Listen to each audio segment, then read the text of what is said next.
Hello and welcome दोस्तों, झूठे take में आप सबका स्वागत है।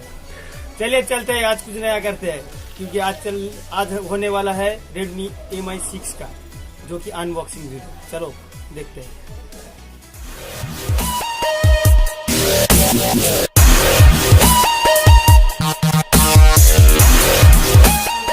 सबसे उल्टा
अच्छा लगे तो लाइक कर देना और शेयर कर देना, और आपको मन में कोई बात हो तो लिख देना कमेंट में।